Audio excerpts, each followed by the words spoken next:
அண்மை செய்தி. சென்னை கொளத்தூர் பாரத் ராஜீவ்காந்தி நகரில் வீடுகளை இடிக்க எதிர்ப்பு தெரிவித்து மக்கள் போராட்டத்தில் ஈடுபட்டு வருகிறார்கள். ஆக்கிரமிப்பு என கூறி 500க்கும் மேற்பட்ட வீடுகளை இடிக்கும் பணி தீவிரமாக நடைபெற்று வரக்கூடிய நிலையில் மக்கள் போராட்டத்தில் ஈடுபட்டிருக்கிறார்கள்.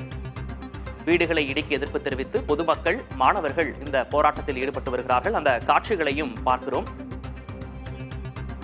சென்னை கொளத்தூர் பகுதியில் ஆக்கிரமிப்பு வீடுகளை இடிக்க நடவடிக்கை எடுக்கப்பட்ட போது அப்பகுதி வாசிகள் தற்போது போராட்டத்தில் ஈடுபட்டிருக்கிறார்கள். காட்சிகளையும் பார்க்கிறோம்.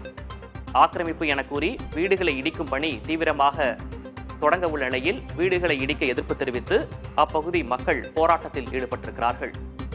இந்த போராட்டத்தில் மாணவர்களும் பங்கெடுத்திருக்கக்கூடிய அந்த காட்சிகளையும் நாம் பார்க்கிறோம்.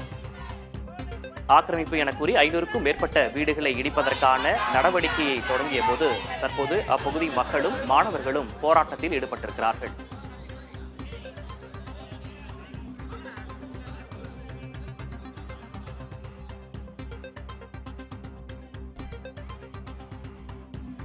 இது தொடர்பான கூடுதல் விவரங்களை செய்தியாளர் கிறிஸ்துராஜனிடம் கேட்கலாம். கிறிஸ்துராஜன், ஏற்கனவே அந்த குடியிருப்பு வாசிகளுக்கெல்லாம் நோட்டீஸ் கொடுக்கப்பட்டிருந்ததா? தற்போது நடவடிக்கை தொடங்கும் போது போராட்டத்தில் ஈடுபட்டிருக்காங்களே, அதிகாரிகள் அங்க பேச்சுவார்த்தையில் ஈடுபடுவதற்கான அந்த முயற்சியில் ஈடுபட்டிருக்காங்களா?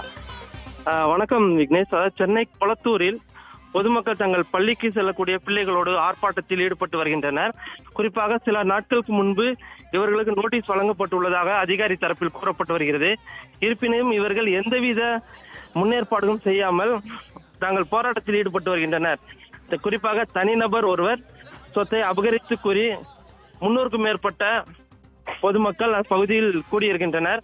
மேலும் பள்ளி மாணவர்கள் கையில் பதாகைகள் ஏந்தியவாறு போராட்டத்தில் ஈடுபட்டு வருகின்றனர் விக்னேஷ். மேலும் 300க்கும் மேற்பட்ட காவலர்கள் அப்பகுதியில் குவிக்கப்பட்டு வருகின்றனர் விக்னேஷ். கூடுதல் விவரங்களுக்கு நன்றி கிறிஸ்துராஜன்.